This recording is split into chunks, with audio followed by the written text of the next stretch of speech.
Vavakintsika tompoko. Saotra dera ho anao ry Andriamanitra ray zanaka ary fanahy masina, noho izao maraim-baovao izay atolotra ao anay izao. Mankasitraka indrindra noho ny fiarovanao anay tsirairay avy tamin'ny alim-pahafatesana iny. Mbola velonay natrapam-monjena hatratr'ity andro talata ity. Rano no iankofanay hiderahanay anao, hanomezanay voninahitra ny anaranao ilay tompony tompo sy mpanjaka ny mpanjaka. Ilay Andriamanitra draidraika ho mandrakizay. Misaotra indrindra satria tianay ianao ary ny famindraponao mbola natoza ao anay. Tonga ny fotoana izay andraisanay sy hanoinay ny vatsim-panavy aminao, azahoanay mamakivaky ity tontolo andro ity, dia hidiny Jesosy io amin'ny isam-batan'olona sy ny isan-tokantrano, any amin'ny toerana izay misy anay tsirairay avy izany fanahinao masina izany. Ilay fanahy masina feno fahendrena, ilay fanahy masina mpitari-dalana, ilay fanahy masina mpanolon-tsaina, ilay fanahy masina mpampahery, mba azahoanay mitahiry ny teninao ka ahafahanay mamakivaky ny tontolo andro ambany fitarihan'ny fanahinao masina. Ny tenena mandrakariva Jesosy araka ny fombanao amin'ny alalan'izao mpanomponao izay notenendrinao sy nofinidinao, hitondra ny hafatra ao izao. Amin'ny anaranao Jesosy Kristy velona sy masina manankera avy Nazareta no angatahana isanaovana izany vavaka izany. Misaotra Jesosy io. Aleloia. Amen. Indrindra fitiavan'Andriamanitra antsika mbola nahatratrarantsika izao andro anio izao izay tombon'andro ahafahantsika mbola mitoetra eo anilany sy mandray ny teniny. Ny tenin'Andriamanitra izay angalantsika fampahirizana amin'ity andro anio ity dia ao amin'ny bokin'ny Tesaloniana voalohany toko 4 andiny 17 ka hatramin'ny 19. Tesaloniana voalohany toko 4 andiny 17 ka hatramin'ny 19. 1 Thessaloniciens chapitre 4 verset 13 à 18. Rehefa hita dia vakiana amin'ny anaran'i Jesosy. Fa tsy tianay tsy ho fantatrareo ry rahalahy ny amin'izay nodimandry, mba tsy hahalelovana tahaka ny sasany izay tsy manana fanantenana. Fa raha inoantsika fa efa maty Jesosy sady efa nitsangana indray, dia toy izany koa ny hitondran'Andriamanitra izay efa nodimandry tao amin'i Jesosy araka aminy.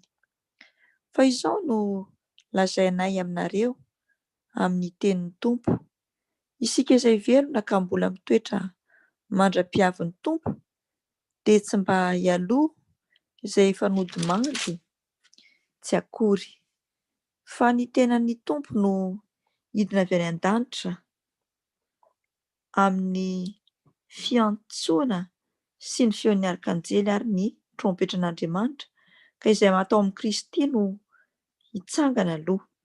Ary rehefa afaka izany dia isika izay velona ka mbola mitoetra no akarina hiaraka aminy ho eny amin'ny rahona hitsenan'ny Tompo any amin'ny habakabaka. Dia ho any amin'ny Tompo mandrakariva isika, koa dia mifampionoana ianareo amin'izany teny izany. Amen. Izany tenin'Andriamanitra izay novonakintsika toy izany indrindra no mitarika antsika amin'ity andro anio ity amin'ny loha-hevitra hoe ny lalana makany amin'ny fiainana. Ity andalan-tsoratra masina ity dia mampatsiahy antsika zanak'olombelona amin'ny andro izay hiavian'i Jesosy Kristy Tompo.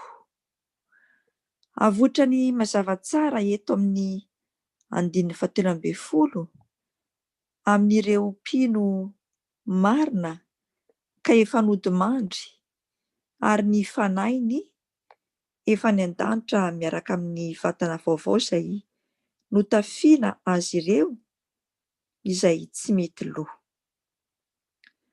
Misy fifandraisana amin'ny fotoana hiavian'i Jesosy Kristy Tompo, ny fotoana hananganana ny mpino izay efa maty sy ny fampiakarana ny mpino izay mbola velona amin'ny fiavian'ny Jesosy Kristy Tompo.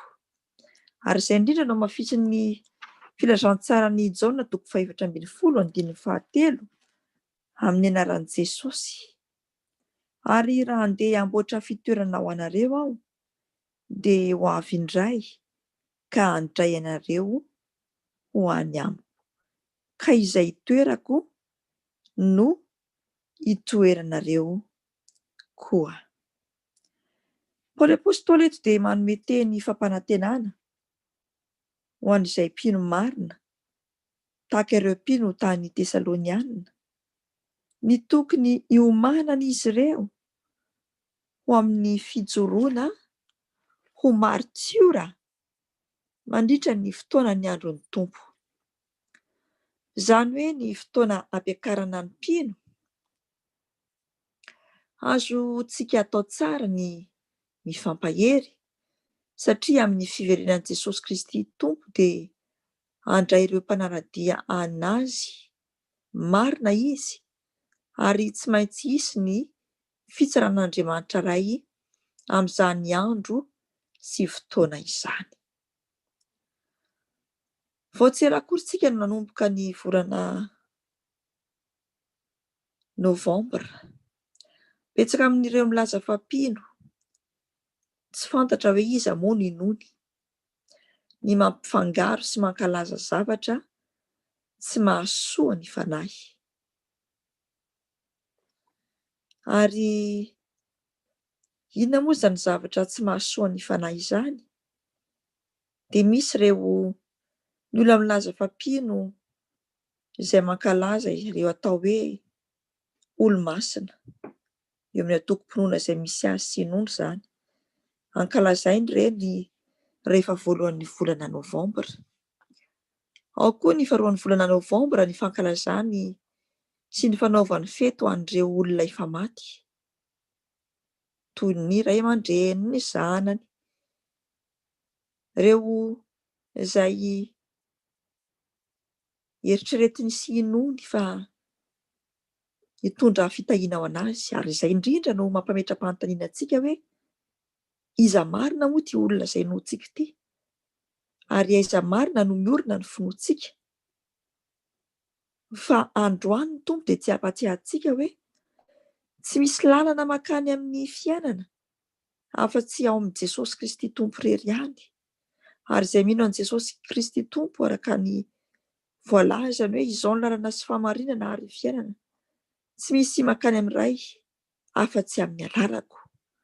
Noho izany dia ao amin'i Jesosy Kristy Tompo irery ihany no lalana makany amin'ny fiainana. Ary ampatsivon'ny Tompo fa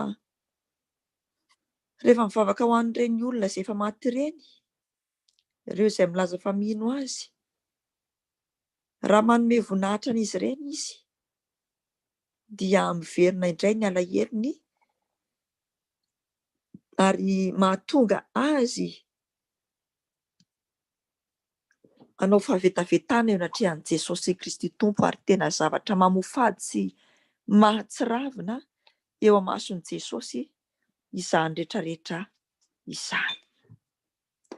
Ny tenin'Andriamanitra na ny filazantsara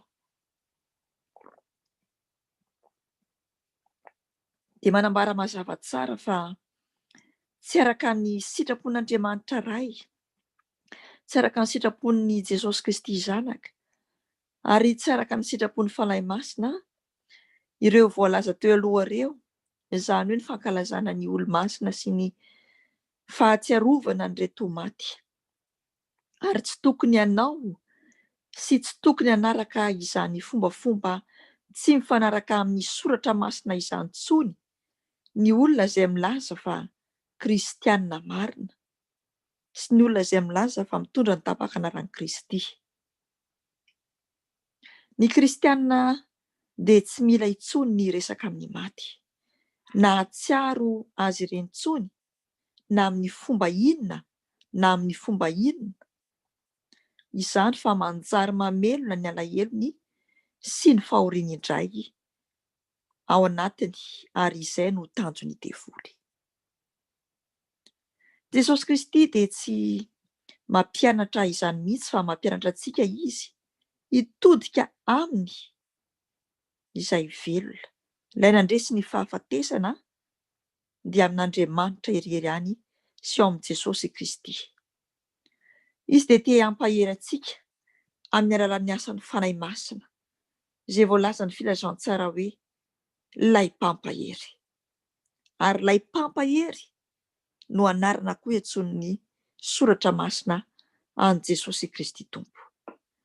Ny olona rehetra izay mandray ny famelan-keloka natolotr'i Jesosy Kristy Tompo teo ambony hazo fijaliana, izy irery ihany no mahatsiaro sy mahatsapa ny famindrapony, ka afaka hahazo sy hitahiry ny fanahy masina ao anatiny. Izany no fampanantenana omeny Jesosy Kristy Tompo sy atolony ho antsika. Ary Andriamanitra dia afaka miasa ao anatintsika, afaka mampitony, afaka mampahery, afaka manome fiadanam-po izay mihoatra noho ny fahalalana rehetra. Izany no mafisin'ny Paoly Apôstôly amin'ity tenin'Andriamanitra ity, ary mbola nosoratana izany ao amin'ny bokin'ny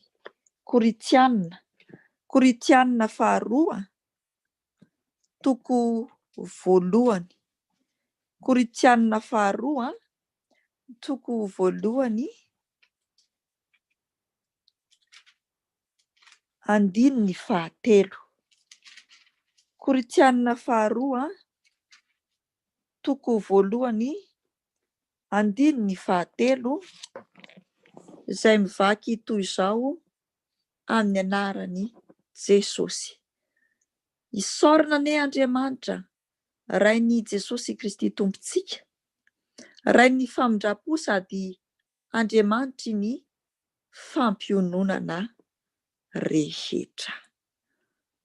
Izany hoe ny lalana mankany amin'ny fiainana dia ao amin'ny Jesosy Kristy Tompo irery ihany. Ary ny tokony isaorantsika dia Andriamanitra irery ihany izay nanome an'i Jesosy Kristy Tompo ka nitondra ny fampiononana sy fampaherezana ho antsika kristianina izay manaradia azy amin'ny lafiny rehetra. Meteza ary hisafidy mandrakariva sy hitoetra an'ilay lalana mankany amin'ny fiainana dia Jesosy Kristy Tompo avy any Nazareta izany, izay efa nandresy ny fahafatesana. Ho azy ny voninahitra, ho antsika kosa ny fiainana mandrakizay izay santarintsika ety ambonin'ny tany. Amen. Vavaka isika. Misaotra anao izay ry Jesosy Kristy Tomponay, izay nampatsiahanay fa tsy misy lalana eto amin'ity izao tontolo izao ity izay zahoanay fiainana afa-tsy ianao irery ihany. Ampianaro izay tsirairay avy Jesosy mba hisafidy anao ary hizotra amin'izany lalana izay efa nomaninao izany, na dia lalana efa ety sy tery, kanefa mitondra anay ao amin'ny fiainana dia ny fiainana mahatretrika, fiainana feno fiadanana, fiainana feno fifaliana, fiainana feno filaminana, fiainana feno fahatoniana. Na mety inona na mety inona ny zavatra mitranga, na mety ho inona na mety ho inona ny fizahan-toetra, na mety ho inona na mety ho inona ny fakam-panahy, dia atao fantatray sy tsaroanay fa ao aminao irery ihany no misy izany fiainana sy ny fahafenoana izany.